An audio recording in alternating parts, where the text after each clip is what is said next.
इस सवाल का जवाब दीजिए ना। 20 साल 15% नीतीश कुमार, आप 20 साल नीतीश कुमार के सरकार के बाद भी आज आप जब सवाल पूछते हैं तो लोग बराबर भरोसा दिखाते हैं उन पर भी और महागठबंधन क्योंकि पर भी। दोनों ही गठबंधनों का वोट ब्लॉक्स बहुत स्टिकी और बहुत स्ट्रांग वोट ब्लॉक्स हैं। 32 से 35% का दोनों ही गठबंधनों का है। अच्छा। और वो कास्ट पे आधारित है। ठीक है, मुस्लिम यादव 32% आबादी है, और इधर आप जोड़ लीजिए EBC plus non Yadav, OBC, upper caste end of course Dalit and महादलित कम्युनिटी। ठीक है, तो दोनों का वोट ब्लॉक एकदम बराबर बराबर ही है। इनफैक्ट अगर इस चुनाव में आप देखेंगे तो एलजेपी वो एज प्रदान करता है एनडीए को, क्योंकि उसके पास 5-6% वोट शेयर है, जो हर चुनाव में उनका लगभग इतना वोट परसेंट रहता है। ये फिक्स्ड डेडिकेटेड ये वोट घटाने का तड़का क्यों लगाया जा रहा है? किसका मतलब वोट अगर एज है तो ये वोट घटाने का तड़का क्यों लगाया जा रहा है? एसआईआर की बात कर रहे हैं आप? अब आप उसको जो भी नाम दें। ठीक है, इस बार डिस्ट्रप्टर कौन हो सकता है? प्रशांत किशोर डिसरप्टर जरूर है, क्योंकि देखिए क्या है कि एंटी इनकम्बेंसी वोट को स्प्लिट कर रहे हैं। दोनों ही गठबंधनों को फायदा पहुंचा रहे हैं। वो कंसेप्चुअली वो एंटी इनकम्बेंसी वोट को स्प्लिट कर रहे हैं, क्योंकि एक और दावेदार खड़ा हो गया। लेकिन वो एंटी इनकम्बेंसी वॉइस को एम्पलीफाई भी कर रहे हैं, क्योंकि पहले एक जगह से अटैक होता था, अब 2 लोग हो गए अटैक करने वाले। मान लीजिए महागठबंधन किसी पॉइंट पे उतनी मजबूती से अटैक नहीं कर रहा है तो वो कर रहे हैं शायद, करेक्ट। तो डबल अटैक हो रहा है आपको, दोनों का वोट incumbent लेंगे पे। वो? नहीं, डबल अटैक हो रहा है। हाँ, दोनों का वोट लेंगे, क्योंकि अलग अलग सीटों पे अलग अलग जातियों के हिसाब से लेंगे वो। देखिए अमिताभ जी, देखिए 2-3 चीजें हमें ध्यान में रखना चाहिए। एक तो जैसा आपने पहले शुरुआत में कहा था कि लोगों को एक अट्रैक्शन होता है कभी, लेकिन वो अट्रैक्शन वोट में तब्दील हो ऐसा बहुत बार नहीं होता। जैसे हम प्रियंका गांधी का उदाहरण लें, उत्तर प्रदेश में उन्होंने 202 पब्लिक मीटिंग करी, लेकिन चुनाव मतलब सीट कितनी आई? 2 आई थी। तो इस तरीके से बहुत बार ऐसा होता है। प्रशांत किशोर जी का मुझे लगता है उनका टारगेट अभी वोट शेयर बढ़ाने का है। अच्छा। वोट शेयर बढ़ा करके वो कितना ज्यादा। और दूसरी बात ये भी होता है, देखिए चुनाव में कांग्रेस है या दोनों जो 2 गठबंधन है, उसमें से जो भी लेफ्ट ओवर, क्योंकि हर कॉन्स्टिट्यूएंसी में एक कैंडिडेट होता है और 3-4 और होते हैं जो एस्पिरेंट्स होते हैं। और कोई भी आदमी अगर 15,000 20,000 वोट लाने की कैपेसिटी में होता है तो वो हो सकता है कि वो जन स्वराज पार्टी से चुनाव लड़े, उसको टिकट न मिले, और उससे वो उनका, क्योंकि 15-20 हज़ार अपने खुद वोट हैं, फिर कुछ और वोट मिल जाए तो उससे वोट शेयर बढ़ जाता है। तो इस तरह की मेरे ख्याल से प्रशांत किशोर को हमें बहुत ध्यान से देखना है कि ये प्रशांत किशोर उस भूमिका में तो नहीं रह जाएंगे जैसे पिछली बार चिराग पासवान थे, सीट नहीं मिली लेकिन हाँ नीतीश जी सीटें घटा दी। उलटफेर करने, ये मैं बात मतलब गंभीरता से कह रहा हूँ, मजाक नहीं उड़ा रहा।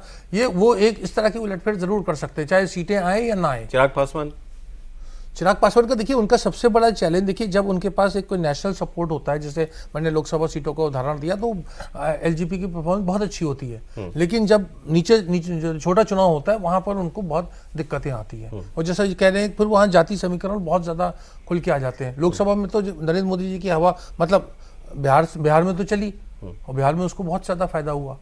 ठीक है, अभी आपने कहा जैसे कि भाई युवा लीडरशिप को भी आगे आने का मौका देना चाहिए, तो और अभी उनकी चिराग पासवान जी की कुछ रैलियां भी हुई हैं, और जिस तरह से जन समर्थन और आशीर्वाद उनको मिल रहा है। हमेशा ऑब्वियसली आप लोकसभा में वोटिंग जो परसेंटेज ऑफ वोटिंग होता है या वोटिंग काउंट्स होते हैं वो बहुत ज़्यादा होते हैं, और विधानसभा में वो आके और मतलब टफ फाइट हो जाता है। जब 3-4 लोग खड़े हो जाते हैं तो उसके बाद वो थोड़ा फाइट टफ हो जाता है, वो नेचुरल है।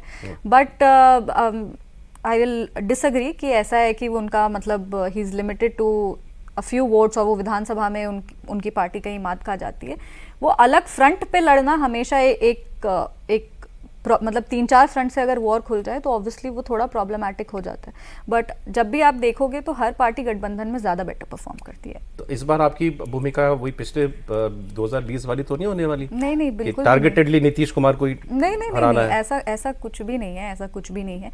हम लोग हमेशा बिहार के प्रगति की और बिहार को आगे ले जाने की बात करते हैं। उस सोच के साथ हम लोग चुनाव लड़ते हैं, उस सोच के साथ हम लोग चुनाव, उसी सोच की बात कर रहे हैं। हाँ, तो ये सोच आगे चल के हम लोग गठबंधन के साथ, अलायंस के साथ ही रहेंगे और बिहार के लिए अच्छा कुछ करेंगे। हम लोग हंसी मजाक में भी कुछ बातें कर लेते हैं, प्लीज डोंट माइंड। नहीं, आपने पापा से पूछा कि भाई अब यंग लीडरशिप को मौका दो? नीतीश जी के तो बहुत करीबी है वो।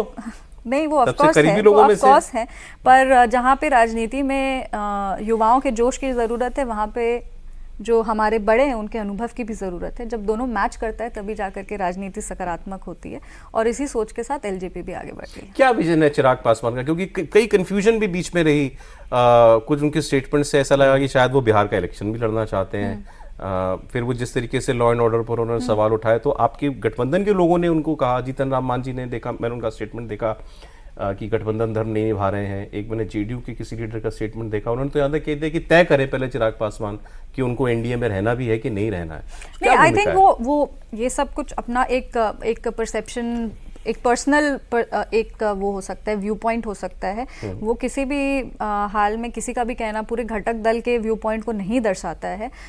जब उन्होंने ये बात बोली थी कि वो विधानसभा का चुनाव लड़ना चाहते हैं, वो आज भी ये कहते हैं कि वो विधानसभा का चुनाव लड़ना चाहते हैं, और इस पे पार्टी अभी सोच कर रही है कि उनको विधानसभा का चुनाव लड़ना चाहिए कि नहीं। क्योंकि हम लोग बाकी दलों में भी, आप जनता दल यूनाइटेड की बात करिए, आप भारतीय जनता पार्टी की बात करिए, ऐसे कई केंद्र के मंत्री हैं या केंद्र के नेता हैं जो अपने संगठन को मजबूत करने के लिए राज्य की राजनीति में आ जाते हैं। तो अगर हमारे राष्ट्रीय अध्यक्ष जी बिहार आकर के राज्य की राजनीति में पार्ट लेते हैं तो एक संगठन को मजबूती मिलेगी। दो आपने जो उदाहरण दिए उससे दो चीजें अलग है। एक तो राष्ट्रीय अध्यक्ष है, आपने बिल्कुल ठीक कहा, नेशनल प्रेसिडेंट है पार्टी के। दूसरा सेंटर में मिनिस्टर है। अब वो विधायक बनने के लिए तो बिहार नहीं जाएंगे, सिर्फ विधायक बनने के लिए नहीं। वो यही तो कह रहे हैं कि कोई बिना लालच और बिना लोभ के बिहार को आगे ले जाने के लिए वो ये करना चाहते हैं। अगर उनके बिहार जाने से संगठन को मजबूती मिलेगी तो व्हाई नॉट। संगठन हमारा सर्वोपरि है, संगठन हमारा मजबूत रहेगा तभी तो पार्टी आगे बढ़ेगी, तभी तो आगे और अच्छी राजनीति हो सकती है। तो संगठन को मजबूत करना जरूरी है, और उस दायरे से वो हमेशा ये सोचते हैं। और क्योंकि वो हमेशा ये सोचते हैं कि राज्य की राजनीति, मतलब जब आप बिहार की बात करते हैं, बिहार के प्रोग्रेस की बात करते हैं, तो बेटर पार्टिसिपेशन राज्य में शायद हो सकता है, इसलिए वो ये चीज सोचते हैं। और वो कोई पहले इंसान या कोई पहले नेता नहीं होंगे जो केंद्र की राजनीति को छोड़ के राज्य की राजनीति में आएंगे। बहुत लोग ऐसा करते हैं, तो इसमें कोई भी आई डोंट थिंक कि ऐसा कुछ है जो बहुत ज्यादा शॉकिंग हो, और वो हमारे संगठन के लिए, हमारी पार्टी के लिए अच्छा रहेगा। आप मुझे लगता है सौरभ की ये सोची सब्जी रणनीति है। एक तरीके का प्रेशर भी डलता है और उससे फायदा भी होता है। आप पूर्वोत्तर में देखिए, मेघालय में क्या हुआ, जो एनपीपी जो अभी सत्ता में है उसके बारे में अमित शाह जी ने या भाजपा ने वहां जा के क्या कहा, चुनाव खत्म हुआ, सब पार्टियां एक हो गई। तो इस तरह की भी बहुत बार होता है कि स्ट्रेटेजी के तहत एक ऐसा किया जाता है। क्योंकि देखिए, आप दलितों की वोट का उसमें राहुल गांधी और ये महागठबंधन भी जोर लगा रहा है। तो अगर अकेले लड़के अगर एलजेपी को फायदा होता है और बड़े मतलब जो वो होता है रिजर्व सीट्स के ऊपर थोड़ा सा परफॉर्मेंस अच्छा होता है, या दलितों के वोट यकमुश्त एक तरफ आ जाते हैं, तो उससे फायदा होता है कि वो दूसरे का नुकसान होगा। देखिए, पिछले चुनाव में सबको ये लगा कि बीजेपी ने यूज किया चिराग पासवान को नीतीश कुमार का स्टॉक डाउन करने के लिए, सीटें कम करने के लिए।